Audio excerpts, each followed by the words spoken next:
Hey, good evening, guys. This is Simon with Trade and Perform Coaching. Wanted to go over trade review for today, Monday, the 1st of, I guess we're in May now. A couple of things before we get started. Just a quick disclaimer. Going to blow right through this. Important disclaimer and reminder for all traders and investors. This webinar is for educational purposes only and not a recommendation to buy or sell any particular financial instrument. Equities, futures, options, and currency trading have large potential rewards, but also large potential risks. You must be aware of the risks and be willing to accept them in order to invest in the futures and options markets. Absolutely do not trade with money you cannot afford to lose. This website is neither a solicitation nor an offer to buy or sell equities, futures, or options. No representation is being made that any account will or is likely to achieve profits or losses similar to those discussed on this channel. Past performance of any trading system or methodology is not necessarily indicative of future results. Absolutely consult your registered financial advisor and your risk trading plan before ever investing or trading any financial instrument. So for those that are new to this video or those who've been around, what I'm trying to do is translate my 20 years of day trading experience between equities and indexes into a powerful learning experience for people in the room and in my one-on-one coaching. And part of doing that is getting my homework done every evening, getting my psychology lined up with my trade entries, and to make sure I'm actually executing and taking trades where I'm supposed to take them, right? Identify if I'm taking trades that I'm not supposed to take, right? And then make small corrections and identify changes in market behavior. So three things that I'm attempting to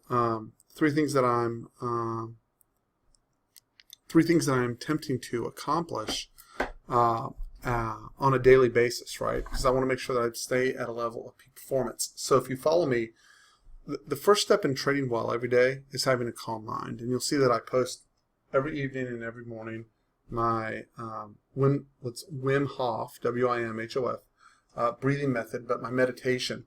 That gets me into a deep meditative state very, very quickly. It's important because you have to have a calm mind in order to be able to trade well. Having a calm mind helps prevent overtrading, revenge trading, and generally allowing yourself to take large drawdowns. It's been my observation as a coach for many years now that it's not the first stop that causes you to have a large drawdown. It's the fourth, fifth, and sixth stop on the day. It's trading where you don't have a setup. It's trading where you're just reacting out of frustration that causes us large drawdowns. So if we focus on the setups, if we focus on what the market is offering, then we're able to overcome that, right? By going, I know this is my setup. My goal is to take as many trades that are within my setups in a row as I possibly can, right? Because I know that statistically I have an advantage at taking trades at that location, right? And then avoiding responding out of frustration to take a trade. So remember, most of this is set up for what goes on in the room, and it's in response to that so the members in the room can see how things worked out. So first of all, this morning, we had a gap up, right? And there's two kinds of gap ups. Let's go through the identification. So if we look at our volume profile, we will see that we neither gapped up out of range this morning. We opened up right here. So it was a small gap, but it wasn't a gap out of range. In order to accomplish what I would have considered a gap out of range, we would have had to gotten over and held above 2389, right? But there was a caveat to that. If you look at NQ, which is the NASDAQ 100 index, right, you will see that on an hourly basis, the market was just ripping to the upside. Give me just 1 second here, guys. Apologize. I had my daughter had a very urgent social matter that had to be resolved. So, anyways, friends. So the first thing is, notice Nasdaq's been on a rip. This is the hourly on Nasdaq. You'll notice when we came in, it was trending up early in the morning. It closed near its highs of the day. And usually there's a correlation, not a direct correlation, but there's usually a correlation between what NQ is doing and what ES is doing. So today in my trading entries, our first setup of the day, guys, came in at a zero tick reading, which was right here, right? And what we were looking for is a continuation back to the high And then the ultimate target was up to 89.75. So what I wrote in my notes in my journal, which I do daily to look for improvement, right? The first thing that I'm going to note is, number one, the negatives. We didn't gap out of range. It wasn't greater than really an 8 or 10 point gap, which are more likely to fill the gap, right? And the price action was not robust, and we did not have an open drive higher. So to be clear, right, this is what an open drive higher looks like. Here, instead of going back, we'll just stay right on the current date and just pull it up on a separate chart. So,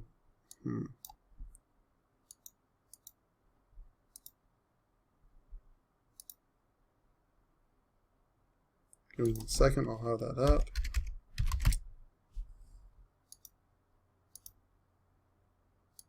Okay, so right about here, you should have a picture of this on your desktop. This is textbook open drive higher, right? And you'll see that it has a couple components to it. They're easily recognizable, and you should have them written down. So first of all, the gap was significant, right? 2370 to 2378, about an 8 point gap where that bar opened, right? We have 3 green bars in a row, 1, 2, 3. You'll notice if we insert tick, so symbol tick. So you'll notice, let's do this one more time. Sorry about that. Okay, so you'll notice as we came down to a 0 tick, approximately right here, right? As we come into a 0 tick, which we hit right here for the first time. Okay, this is an ideal looking 0 tick for continuation of a trend day up, right? So we didn't have an ideal situation. However, we did have a gap, and we had NQ running, and usually it's safe to make the assumption that ES will catch up to NQ if it's running out of the gate, right? And then the last piece is buyers are in overall control, and if you look at the last couple of days, again, we can use this chart where it's unmucked by old zones, right? Or any zones at all, right? You can see that we've made multiple attempts, right, to push below 2380, really, right? We've dipped into the 79 level multiple times, and there's just no power. 1, 2, 3, 4, and there's just no ability to make any push lower. If we were asking our most important question, which is, what is the auction trying to do, and how good a job are the people who are participating, how good a job are they doing in getting that done, meaning pushing lower over the last couple of days in the morning? How good a job are they doing? Well, they did a miserable job, is the answer. They can't push more than 10 points to the downside. They run out of juice. They have no ability to extend once the low is established. In short, sellers are incredibly weak, right? So we come in this morning and we look at that and we go, okay, NQ is gapped. It's strong out of the gate. It's strong coming out of the European session. There's a good chance that ES will come up, even though we don't have our optimal setup. So what is working against us? First of all, we're being forced to take the trade in the first half hour. That's always a negative for 2 reasons. One's practical and one's psychological. It's hard when you take your first stop of the day in the first half hour. It puts you behind the 8 ball. And if you're a nervous trader, right, it can lead to one of 2 things. You won't take your next valid setup, right? Or B, you get upset and you start over trading way early in the day and you don't wait for your proper setup. Either way, it's bad, right? Because you know usually if you're patient, you'll get a good setup through the course of the day, okay? So how did I choose to handle it?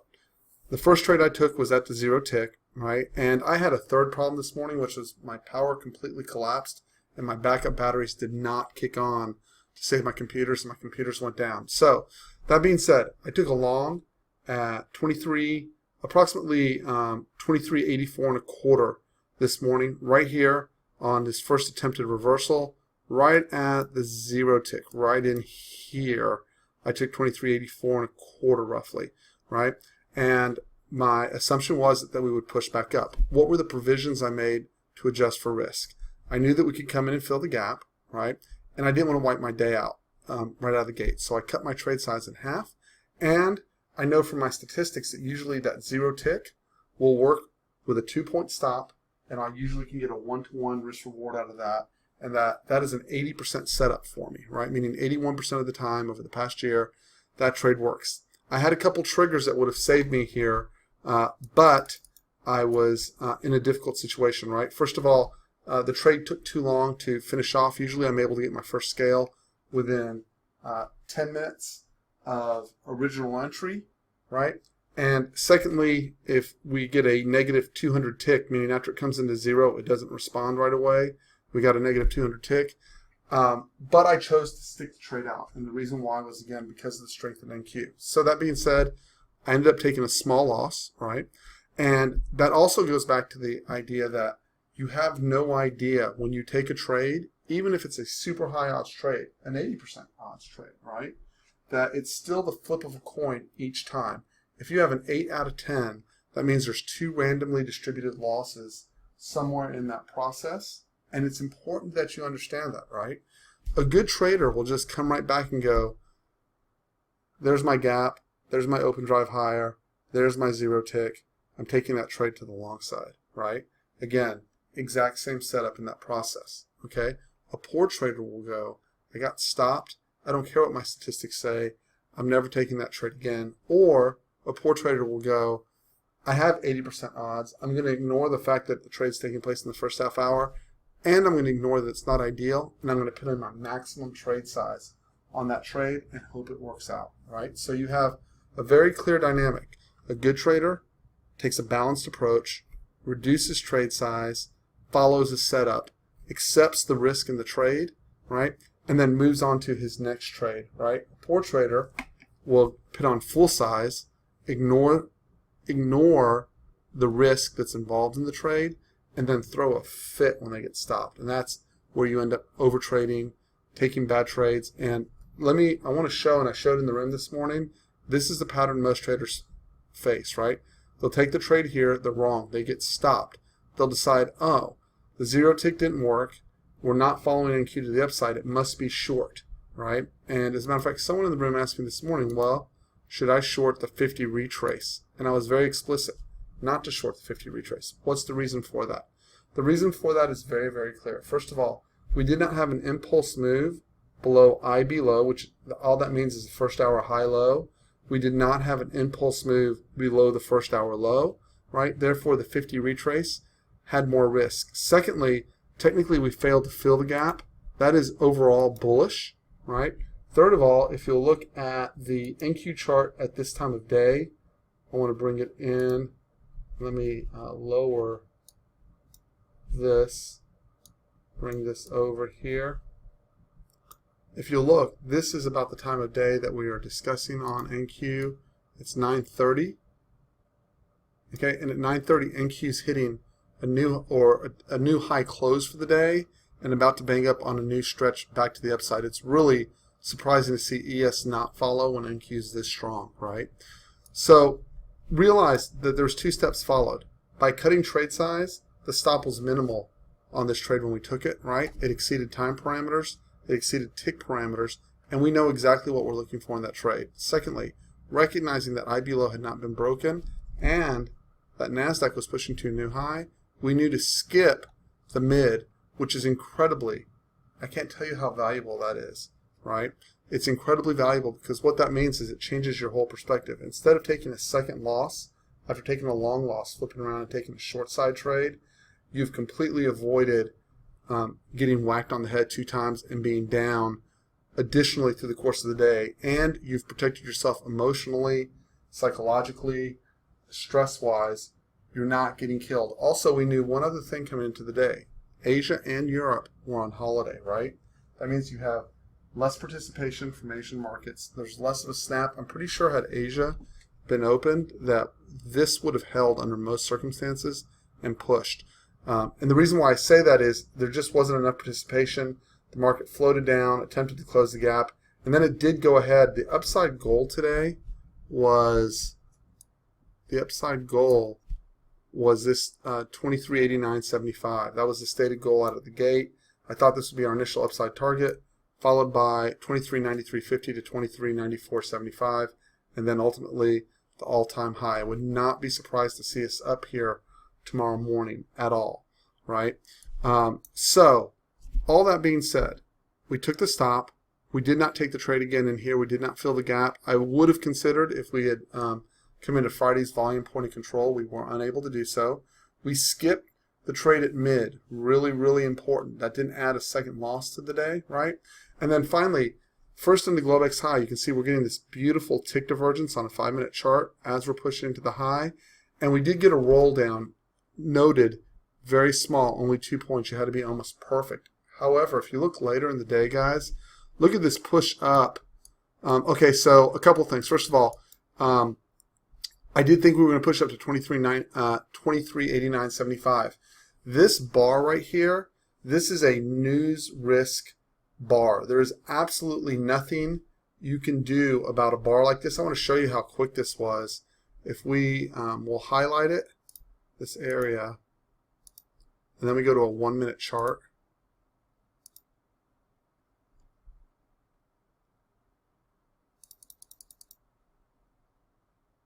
I'll discuss these arrows in just a second.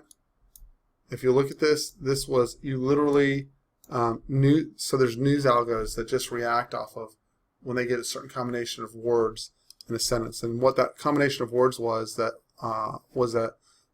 President Trump was considering breaking up the big banks. Considering. That's it. He didn't say he was doing it. He just said considering it. That generated a 1-minute bar that basically traveled from, it was a series of bars that traveled from 87.50 all the way back down to 81. But it was a single bar that traveled from 86 down to 81. And then if you look in the next couple minutes, it snapped right back. Okay, so guys, this is the definition of news risk. All you can do is have your stops in place, right? It shows that anything can happen. Nothing's guaranteed. Remember, at this point, I was thinking we were going to come up and tag 2389.75. Once everyone figured out that was a non-news event, the market snaps right back to where it belonged. And then what does it do? This move right here, if you take this out, probably just plug it in right here and it probably just continued up and then balanced out around the naked volume point of control, right? And then would roll down later in the afternoon. Secondly, so I want everyone to be clear. This is news risk. There's nothing you can do to avoid it. Anytime you are trading and have a position on, that risk exists, right? And that is why we always use stop to control risk, right? Do not allow your account to get taken down. Secondly, the other thing I was pointing out here, I'm going to switch back to a 5-minute time frame here. The other thing I was pointing out to the guys here was that we actually got, from a price action standpoint, a long signal to the upside right here near 2386 to 2385 neighborhood. We got a signal for a long side trade. If you'll look, if you treated that, the first thing I pointed out was, look, this entire rotation is 2 points. What we're usually looking for in our wheelhouse is somewhere between even in a slow market, a 6 to 10 point rotation is ideal. So what I stated was there's nothing wrong if you take the trade here, but you must scale early and bring stops up, right? If you're going to attempt to carry this trade back to the upside. And the reason why I stated that was we simply, even though everything's set up in terms of, from a price action standpoint, that you were going to get responsive buyers back up here, right? And we had the ultimate target back to the upside, and we broke IB high. A lot of things were going on here, right?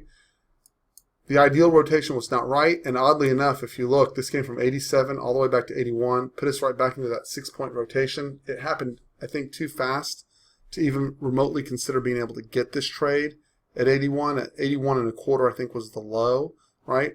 But it does demonstrate very fully.